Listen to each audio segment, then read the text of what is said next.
Hey y'all, welcome to Faith Budgets. On this channel, I'll be posting videos about how we use a zero-based budget, sinking funds, cash stuffing, and savings challenges to pay off debt and save at the same time.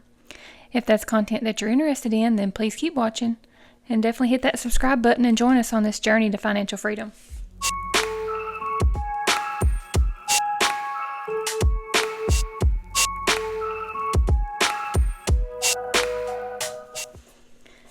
Okay, hey guys, in today's video I'll be doing our budget with me for the third paycheck in September.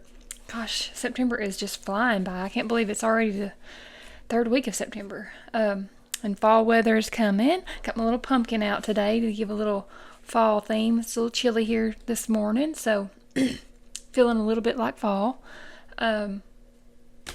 This is my if you're new, welcome. Sorry. My name's Holly, and my husband and I are on a journey to find the balance between paying our debt and saving for those upcoming events in our life, and just tweaking our budget along the way. We've been budgeting for a few years now, and just you find a different method, that suits you and suits your lifestyle and your routine. So we get paid weekly. My husband and I both are bi-weekly paycheck. We get a paycheck bi-weekly, but we're on opposite payroll, so we get paid weekly.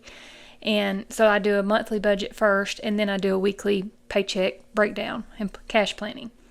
So that's what today is. Will be our paycheck number 3, cash planning and breakdown. So I already did the monthly, for the month of September 1st. But this is my budget planner from Missy Money.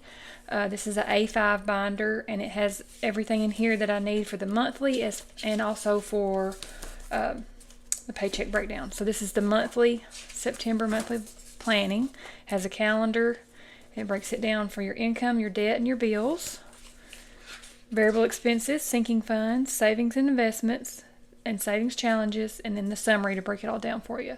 Totaled everything up, all your totals. Make sure you have a zero-based budget. So that is all that's for the month. So you set up the month first, and then I have tabs here for each paycheck. I do have the 5 there because we do have a couple, 4 magic months out of the year, since we are both paid bi-weekly. So we actually get 4 instead of 2. If you're just a regular bi-weekly paycheck, then you would get 2. I believe that's right, 2 magic months a year.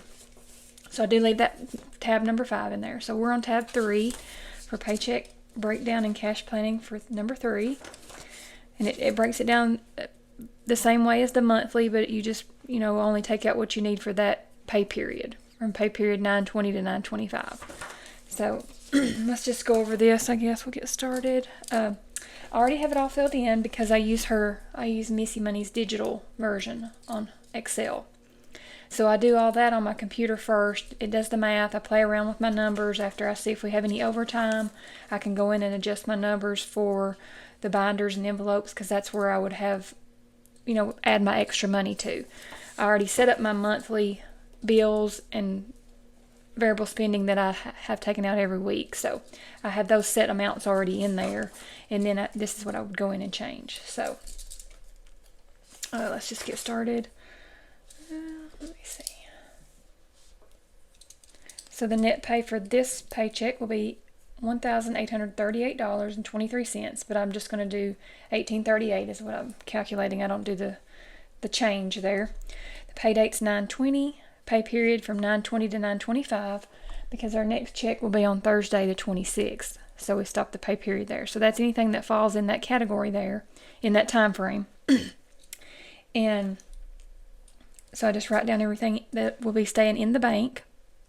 This would be like our fixed expenses here. And anything that comes out auto draft, I leave that in there. Some things I do not auto draft, some I do pay. Well, I have a cushion there. The cushion is just a $25 cushion that I leave in my checking account, just as a buffer to account for anything that might be a little over. I don't want my checking account to get too low where I might overdraw, or something come up and I didn't realize that it auto drafted that much or something. So it's just my little cushion. So first we have Apple storage. That's going to be 4. Life insurance 27, Verizon 230, Apple Music 19, and then there's my cushion for 25. And then this is new for this, starting now, from now forward, is my SUV loan. We did pay off our last debt, our Honda side-by-side. We paid off the Honda side-by-side, so when we sold my Yukon. So by doing that, that frees up that money, and we just have one loan now. But I broke it out into pay periods because I'm paying extra on it. So I don't want to have that debt. So what I'm going to do is do $200 per paycheck for the SUV loan to hopefully get this thing paid off and get it out of here. So that means the total of $505 for bills that's going to be left in the bank. And then we have the wallet, variable spending. Groceries will be $260. And see, I already did my cash denominations here. You break down your cash. You do your cash planning so you know how much, 20s and 10s, what denomination you need. And that calculates it down here for you. So that way I can tell the teller what I need.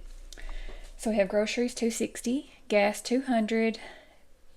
Eating out, $60. Giving, $45. Shopping, $40. Medications, $35. Miscellaneous, $40.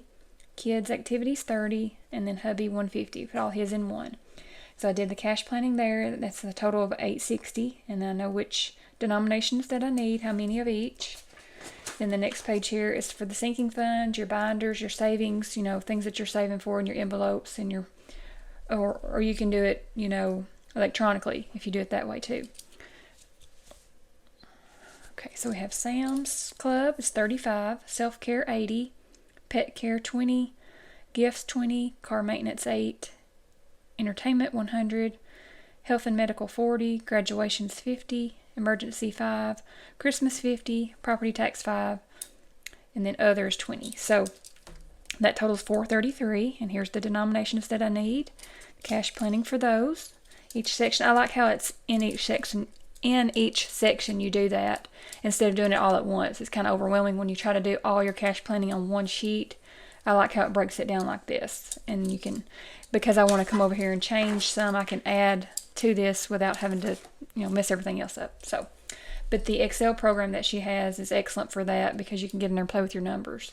And if you use my referral code FaithBudgets10, you'll get 10% off on your purchase. So go check her out at missymoney.com. There's a link in the description if you want to just click on the link. And she does have more LTP products, less than perfect. She has some binders. I think she even has the savings challenges in the A5. I went and snagged me one. I want to do the 100 envelope challenge. That's one thing I want to try to do next year, get started on it. I probably won't be able to complete it in 1 year, but I want to get started on it. So she has those marked down drastically. You get the binder, this nice A5 binder, and then you get all the envelopes for the 100 envelope, and then the little tracker on the front. So definitely go check that out. She has the 52-week challenge as well in the A5 size, and then the binders. I think she still has some of the binders that are less than perfect marked down. So definitely go check those out. I snagged the rest of my collection here so that I can have them all matching. So go check that out for sure and get an extra 10% off by using my code.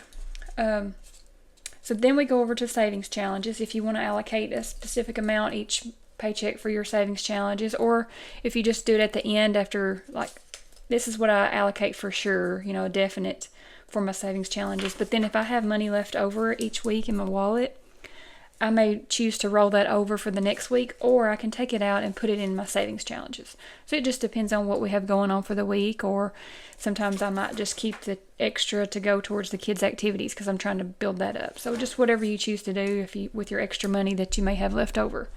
But it's kind of motivating to get you to save your money, the savings challenges, the purpose of the challenges. Okay, so 52 week is on week number 9, and I'm trying to buff that up. I have some extra money that I'm going to be able to contribute this week. I didn't put it in the budget because it was just some cash where I'd sold some things, and it just came in after I did this. So I just wrote myself a little note there. I do have that separately that I will add in my cash stuffing. So definitely check out the cash stuffing video. We'll get to add some extra weeks into the 52 week. I want to try to catch myself up to be able to finish it at the end of the year so I can start fresh in January. So that's another like a challenge within a challenge for me to kind of challenge myself to save a little more. So 12-month challenge is 11. I do challenge is Missy Money's savings challenge for wedding planning, wedding savings, and my son is getting married, so I'm saving money there. So $10 for that, and then 1 month ahead, I'm still doing $10 on that. So these are my minimums, but I want to be in the habit of at least saving something. So hopefully I will get to add more to this with money left over from here. So a total of 40 there, and then I allocated which denominations that I need there. Then I did the cash planning summary so that I know what to ask the teller for. So we have 1,333 is what I'm going to get from the bank.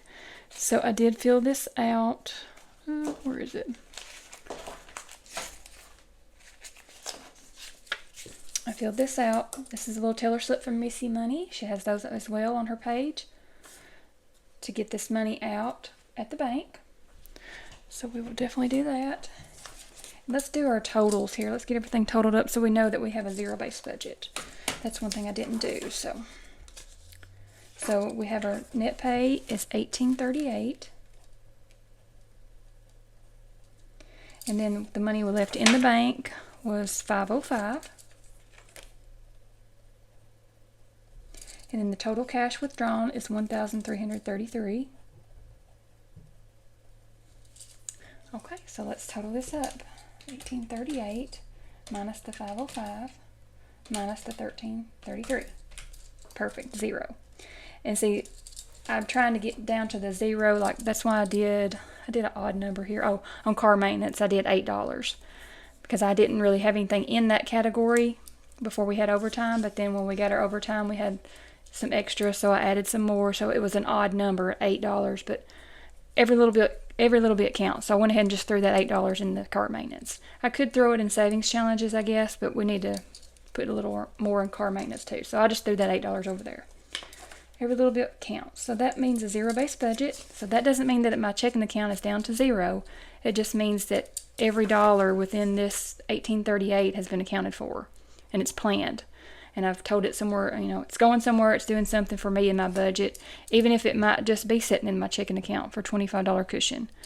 Or if it's going to be some cash that I'm pulling out. It's just that money's going somewhere, and I know where it's going. So it makes me feel a little bit more in control of my money and my finances. And when you feel like you know where your money's going, that's important to me. Like before I started budgeting, I always was talking to my husband about it, like, where's our money going? What are we spending our money on? It just, you feel out of control. So this really helps you to feel in control of your finances. Even if, you don't have a lot to, put in savings or put in your sinking funds, at least you know where your money's going, and how much you're spending on your variable expenses. So that has helped us tremendously. This budgeting has really helped us feel like we're more in control of our finances. And that's the goal, to be in more control of it and find the balance between saving and paying off bills and debt. So that is it for the budget with me for the third paycheck in September, guys. So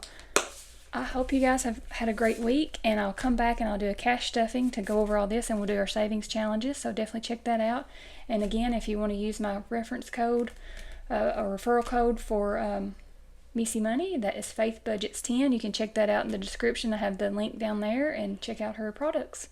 So I hope everybody has a great weekend, and I'll see you on the next one. Thanks.